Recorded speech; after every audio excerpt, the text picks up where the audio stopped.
everyone, this is Steve. Welcome to this edition of Monday Morning Musing. We are continuing on different facets of organic and house church myths. Let's talk about values and beliefs, the things that were different in their world than were in ours. Number one, there are things that would have been obvious and taken for granted by them that we normally miss completely. We just don't get it because it's not our world. I'm just going to give you a few of those things.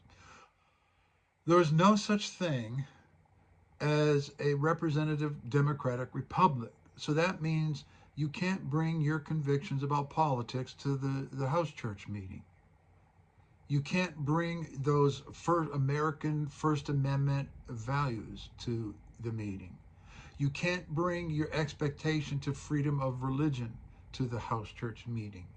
You cannot bring your right to your private conscience to the house church meeting if you want a biblical first century house church, because you are setting up a false construct. They operated under a totalitarian empire, and that the presuppositions of empire were as natively ingrained in them and unconsciously presumptive just as much as those First Amendment things are for us. It is part of the way they viewed the universe. And so you're going to find hierarchy, authority, early on in the scriptures, through the epistles, early into the first century, because what the church did is they retranslated empirical, empire-based value systems into a Christian experience. And it was a bad move, and they did a bad job of it. But empire, now, we live in an empire in the sense of dominance of military and money.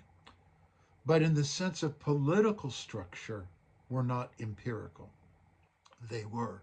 And it influenced what they thought, it influenced how they lived, it influenced how they operated it. And part of the difficulties the early church had was engaging with empire.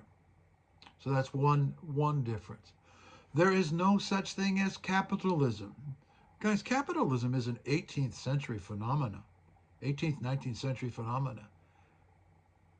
We're going to have a whole episode dealing with money. But you're not building a retirement fund unless you're in the 3% of the elite. You're going to live a miserable life and you're going to die very young. The age span for a poor person in first century Rome was 25. You might be lucky on average if you hit your mid 40s. You're dead. There's no retirement. You're going to work yourself miserably to the end. You're not getting ahead because their social structure, which we're going to get into in another episode, was very stratified and by design. It was all built on status, who you knew, how you got ahead, not because of, you work hard, you save your money, and you build yourself a little nest egg. That's not how their world worked.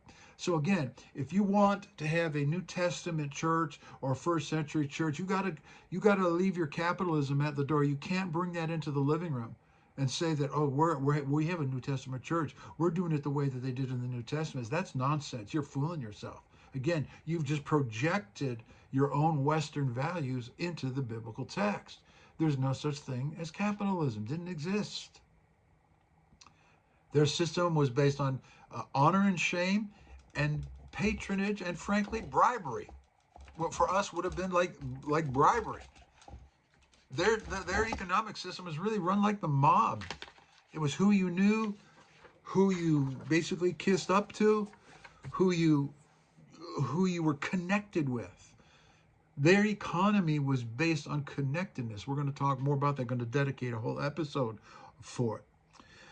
I mentioned earlier in one of the other episodes that we get our identity from our interior self. They got it from the group. And there's a great example in the scriptures. Now, in Titus 1:12, there's an interesting statement. all the people from Crete are liars. The apostle makes a judgmental and a group collective identity. Do you really think that that means literally, we're talking about Titus 1:12, that everybody born on Crete is automatically a liar?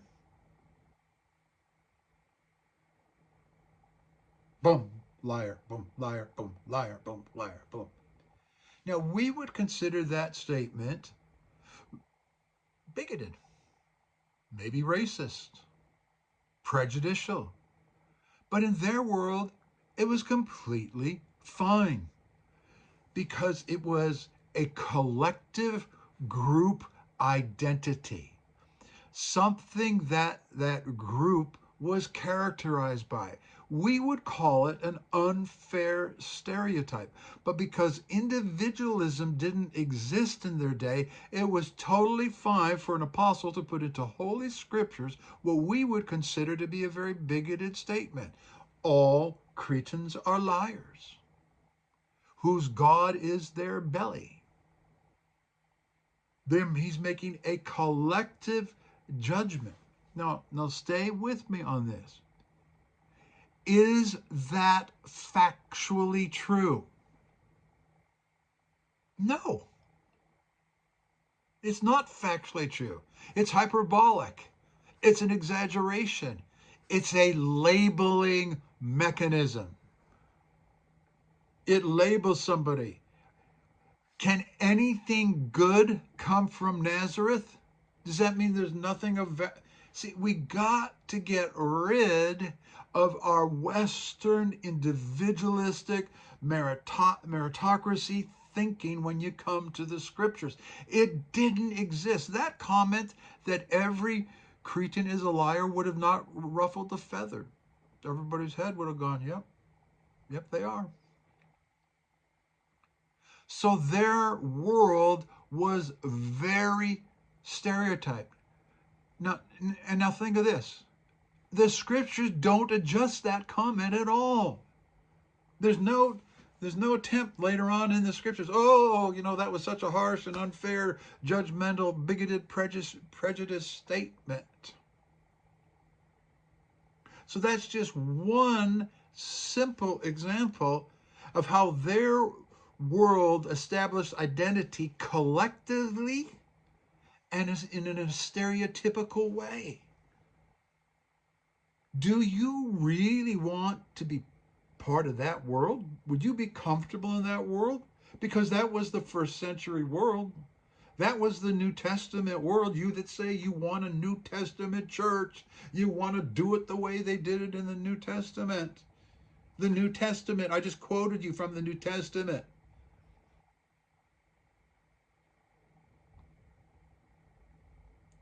So if you're really serious about that, you gotta get rid of all your American vets. They gotta go. Well, somebody say, well, Steve, the principle's generally true, and we're just going to adapt it for our culture. Uh-huh. How convenient. So now what happens is you end up sacralizing and sanctifying American values, Western values, post-Enlightenment values, as if they are biblical. They're not. They might be virtuous, they might have value, they may not, but just stop with, oh, we're doing it the biblical way. No, we are injected full of our own unrecognized prejudices, biases, and the way we just think the universe has always rolled the way it had that it rolls for us. That's not true.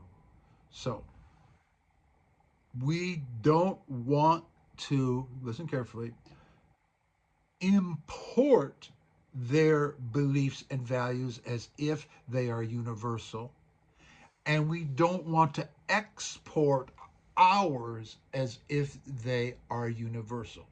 So when we come to the scripture and understanding and applying the scripture, we don't want to do either. So if you're going to have a home group or an organic church group, you can't just bring in Western American values and slap a label on it and say it's biblical, because it's not. Because the stuff that's biblical challenges Western assumptions at their core.